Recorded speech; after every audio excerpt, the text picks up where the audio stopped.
Finalmente Oshinoko se puso bueno. Después de varios capítulos en donde la historia principal no avanzó casi nada, al fin se volvió a tocar el tema de la venganza y, aún más importante, finalmente la reencarnación de los protagonistas empezó a tener sentido. Les confieso que tenía miedo de leer este arco, porque siempre que se habla del manga de Oshinoko, se dice que la obra pega cierto bajón de calidad después del arco del teatro. Sin embargo, para mí fue todo lo contrario. El sexto acto, titulado Privacidad, me pareció mucho más entretenido e interesante que el arco del teatro. Esto sucedió más que nada porque, como les expliqué en el video de ese arco, por un lado se perdió demasiado tiempo con el conflicto de la mangaka, y por otro, cuando se retoma la historia principal, a veces se hizo que los personajes actuaran de forma un poco caricaturesca, restándole algo de seriedad a las cosas. Por ejemplo, esa obsesión de Akane hacia Kana fue un poquito desesperante. Tal vez es por eso que este arco me gustó más, porque es mucho más serio y no trata tanto sobre la industria del entretenimiento. No habla tanto sobre la actuación, sobre los realities o teatros. Ya tuvimos suficiente de eso, creo que la mayor parte de la obra se ha enfocado en eso y no en la venganza, y es bueno cuando la obra retoma la historia principal, cuando se enfocan en el pasado del Doctor y también en las consecuencias de su muerte. Así que bueno, hablemos de este increíble acto 6 llamado Privacidad. Luego de una de las tantas presentaciones de la obra de Tokyo Blade, Aqua aprovecha una noche de copas con sus compañeros para sacarle toda la información que pueda al director de la Lalie. Himekawa le ayudaría con eso. Llevaron al director a un bar especial en donde no podría negarse a recibir uno que otro traguito de parte de las meseras. Lastimosamente esa estrategia no les funcionó. El hombre se quedó dormido tras beber como loco y Aqua no pudo sacarle nada sobre Ai. Pero no todo estaba perdido, ya que Himekawa también era uno de sus objetivos, y al estar ambos a solas, el rubio no perdió la oportunidad para decirles sin ningún rodeo que, tras haber enviado muestras de su ADN sin su consentimiento, resultaba que ambos eran medio hermanos. La cosa empezaba fuerte, ya teníamos a un familiar más de los protagonistas, y lo más interesante fue saber que la madre de Himekawa fue una actriz famosa y que además tanto ella como su padre terminaron muriendo por un suicidio doble. Era un escenario sospechoso.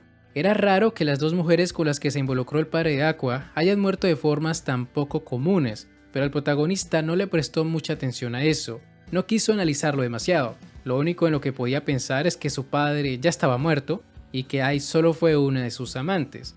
Contrario a lo que muchos pensarían, cuando Aqua fue consciente de que ya no había nadie de quien vengarse, no se sintió vacío, todo lo contrario, sintió alivio. Finalmente todo había terminado y ella podía pensar en llevar una vida feliz. El cambio en el protagonista es impresionante. Su antigua aura oscura fue reemplazada por una sonrisa de genuina felicidad. Me alegro por él, de alguna forma encontró cierta paz y al mismo tiempo también empezó a ser más consciente de que lo que estaba haciendo con Akane y Kana no estaba bien. El hombre se estaba rehabilitando, hasta le pidió perdón a Akane e intentó terminar con ella para que no siguieran teniendo un romance falso. Sin embargo, la chica no se tomó esto muy bien, que digamos, al principio. Akane no quería dejar de ser su pareja y hasta lo llevó al mismo puente donde previamente Aqua había evitado su suicidio. Akane seguía insistiendo con su deseo de compartir cualquier carga que el protagonista tuviera, pero ya no había ninguna carga. Aqua le revela que su venganza ya no tenía sentido. El hombre que estaba buscando ya estaba muerto, y tras haber hecho más de 100 pruebas de ADN, maldito loco, descubrió que tenía un medio hermano y que su madre solo fue un amante. Aqua fue muy sincero con Akane. Hasta cierto punto sí llegó a crear lazos de confianza con ella, tanto así que le reveló que finalmente se sentía libre. Al fin podía iniciar una nueva vida, podía atreverse a amar a alguien entre muchas más cosas, y por esa misma razón era necesario que ellos dos aclararan sus asuntos. Todo estaba siendo muy bueno para Aqua, pero el problema es que, tal y como pensó Akane, la supuesta muerte de su padre no tenía mucho sentido. ¿Un medio hermano? ¿Doble suicidio? Eso era demasiado conveniente. Algo se le estaba escapando a Aqua, o mejor dicho, no quería ver ese algo. El chico ya estaba cansado del dolor que le provocaba su sentimiento de culpa, y por ello prefirió convencerse a sí mismo de que todo ya había terminado. Akane entiende cómo se siente el protagonista, y por ello prefiere no decirle nada. Teme que si le da su opinión, este volverá a recorrer el camino de la venganza, y lo que ella menos quiere es causarle daño. Bien por Akane al querer proteger a Aqua, pero el tema es que ella tenía razón. El desgraciado que orquestó la muerte de Ai seguía allá afuera y estaba mucho más cerca de lo que imaginaban. En una de las tantas visitas de Ruby a la tumba de su madre, ella se encontró con un hombre misterioso, un hombre con el que simplemente cruzaron miradas, pero quien más tarde diría frente a la tumba de Ai que la hija que habían tenido se había vuelto muy hermosa. La aparición de este tipo fue breve, pero solo eso bastó para ver la clase de persona que era. Si no quería mantener contacto con Ai ni con sus hijos, si se atrevió a llevar a un asesino hasta su casa, ¿cómo es que tuvo el descaro de llevarle flores a su tumba? Es un completo desgraciado, su cinismo parece no tener límites, y aunque Aqua haya abandonado su búsqueda, dando a entender que su padre se salió con la suya, no hay que olvidar que Ai tuvo 2 hijos y en este arco Ruby será quien más se acerque a la verdad. A pesar de que Bikomachi cada vez era más popular, dicha popularidad no se estaba viendo reflejada en el canal de YouTube. Apenas tenían 20.000 suscriptores, que no era poco. La propia Mencho trató de explicarles eso a Ruby y a Kana, pero como las chicas eran demasiado ansiosas y querían ser exitosas lo más rápido posible, no le prestaron mucha atención. ¿Qué hizo entonces Mencho para convencer a estas 2 testarudas que estaban yendo por el buen camino? Les dijo que si querían crecer lo más rápido posible, entonces debían subir un video promocional donde cantaran una canción original y no las clásicas del anterior Bikomachi. Lo importante en todo esto no es tanto que vayan a grabar un video musical, sino la locación que escogieron para grabarlo. Por azares del destino, los protagonistas terminaron regresando a Miyazaki, el lugar donde murieron y luego renacieron. Después de 70 capítulos, Saka finalmente se acordó que sus protagonistas eran reencarnados y que habían tenido vidas propias antes de renacer como los hijos de Ai. Honestamente me habría gustado que esto se trabajara desde el principio, que se hubieran incluido pequeños diálogos donde se hablara de sus pasados, tipo Aqua diciendo cosas como mi abuela me habría regañado por esto o algo similar, pero de todas maneras me conformo con lo que se incluyó en este arco porque fue muy bueno. Por ejemplo, Aqua llevaría a Kane hasta la casa de Goro Amemiya, su antiguo yo. Allí le contaría que el doctor fue alguien que siempre vivió por el bien de los demás. Inicialmente quería ser un cirujano, pero terminó siendo obstetra. Esto debido a la culpa que sentía por haber causado la muerte de su propia madre, quien falleció luego de darle a luz. Aqua cuenta cómo su madre no tuvo apoyo de parte de su familia, más que nada porque mantuvo en secreto que estaba embarazada, y por lo mismo Goro nunca supo quién fue su padre. Es por eso que quienes terminaron criándolo fueron sus abuelos. Es una historia triste, ahora se entiende un poco mejor por qué se encariñó tanto con Ai. Más allá de ser su idol favorita, fue la madre que nunca tuvo. Es irónico cómo sucedieron las cosas y en el caso de Ruby pasó algo similar, ya que sus padres tampoco es que fueran los mejores del mundo. Cuando ella estaba en sus últimos momentos, ellos decidieron no asistir al hospital bajo la excusa de que estaban demasiado lejos como para ir. Al final quien estuvo con Sarina antes de morir fue el doctor, y en ese momento fue donde sucedió algo que marcaría a ambos personajes. Sarina le entregaría su posesión más preciada, un llavero de Ai, y además le diría que nunca dejaría de amarlo, incluso si lograra reencarnar. La promesa de Sarina no fue una mentira. Ruby seguía amando a Goro. Incluso le preguntó a Kane qué diferencia de edad sería aceptable. Ella seguía fantaseando con ese sueño. Y ahora que tenía 16 años, la edad que el doctor le había puesto como límite para darle una respuesta, su viaje a Miyazaki cobraba mucho más significado. Todo parecía muy esperanzador para ella, pero desgraciadamente, el destino suele ser irónico. Ruby se terminaría reencontrando con Goro, pero no de la forma en la que a ella le habría gustado. Como todos sabemos, el cuerpo de Goro nunca apareció. Muchos creían que solo estaba desaparecido. Incluso Ruby intentó contactarlo durante algunos años sin ningún éxito.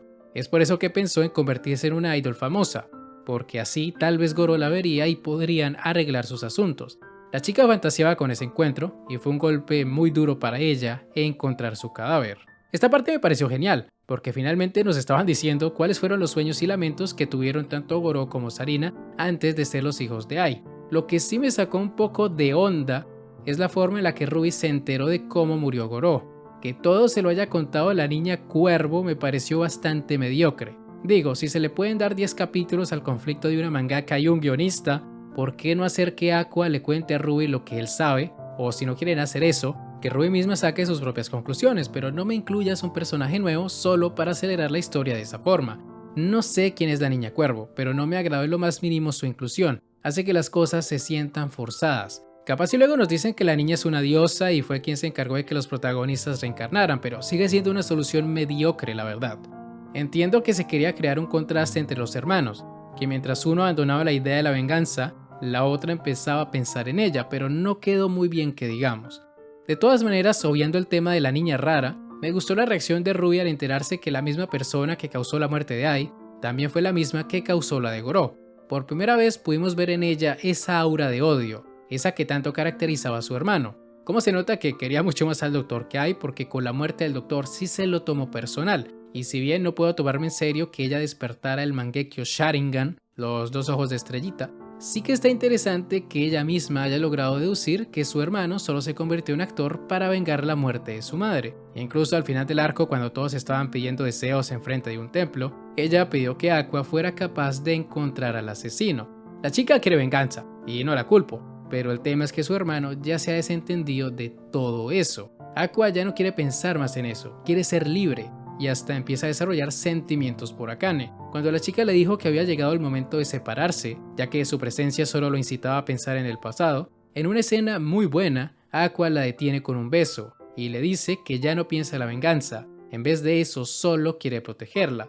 Por más tincana que yo sea, tengo que admitir que Akane ya le ganó la carrera. Es a ella a la que le cuentan los secretos y a quien siempre termina besando el protagonista. Eso sí, debo mencionar que esta pareja es algo tóxica, en el sentido de que ambos saben que la presencia del otro les hace daño.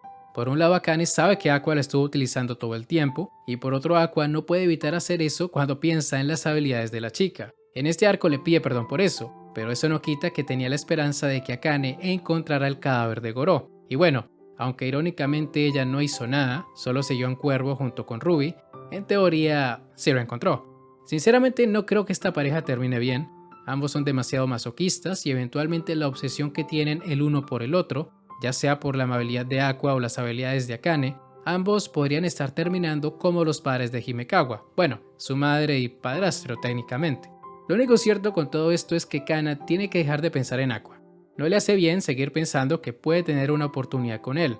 El hombre ya escogió a Akane, y es mejor que Kana no se ilusione más con ese loco, que por cierto, hay un detalle que me parece importante mencionar respecto a Kana. A ciencia cierta todavía no estoy muy seguro de qué es lo que siente Aqua por Kana, pero sí que es verdad que el chico ha intentado alejarse de ella por su propio bien. Ahora que Kana es una idol, Aqua es consciente de que ella no puede tener una pareja sin que eso se convierta en un escándalo o incluso algo peor, como por ejemplo lo que pasó con su madre. Creo que Aqua en el fondo intenta proteger a los demás, pero su inestabilidad mental eventualmente podría generar el efecto contrario.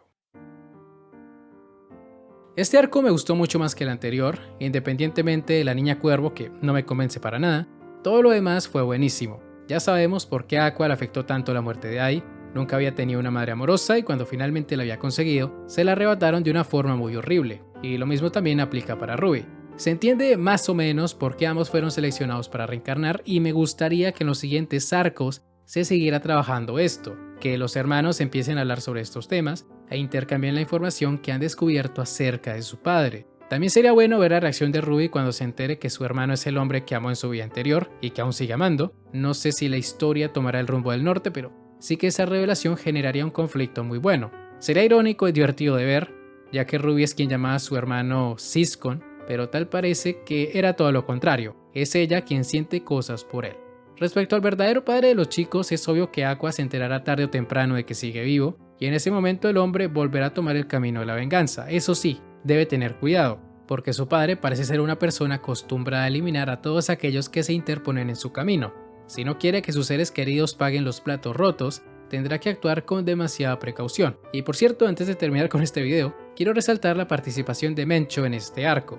Todo inició porque Ruby y Kana consideraron que tener 20.000 suscriptores era poco, pero ella, como el buen ser de luz que es, no se deprimió por eso y hasta consiguió a alguien para que les grabara un video musical. Empiezo a creer que la única que no está loca ni trastornada en esta historia es Mencho. Fuera de que miente sobre su edad, es una persona bastante normal en comparación con sus compañeros de trabajo. Aguante Mencho, loco, la besto waifu de esta historia. Pero bueno, dicho eso, ahora sí llegamos al final de este video. Si les ha gustado, no olviden dejar un buen like, suscribirse, síganme en mis redes sociales que están en la descripción. Y ahora sí, me despido. Hasta la próxima. El Psy Kongru.